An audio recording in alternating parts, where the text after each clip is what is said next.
मुगल आए, उन्होंने बहुत सारी कुरीतियां शुरू की। अंग्रेज आए, उन्होंने बहुत सारी कुरीतियां शुरू की। हमारे देश में बाल विवाह नहीं होता था, लेकिन चूंकि हमारी जवान बेटियों को मुगल उठा लेते थे तो हमारे देश में बाल विवाह शुरू हो गया। हमारे देश में घूंघट प्रथा नहीं थी, लेकिन वो बेटियों का चेहरा देखते थे, बेटियों को उठा लेते थे, इसलिए घूंघट प्रथा शुरू हुई। हमारे देश में रात्रि विवाह नहीं होता था।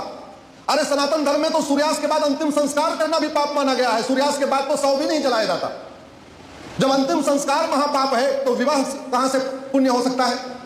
हमारे देश में विवाह दिन में ही होता था। वेदों में लिखा हुआ है दिन में ही होना चाहिए। और जहां जहां मुगलों का कब्जा था वहां रात्रि विवाह है, बाल विवाह है और घूंघट प्रथा है।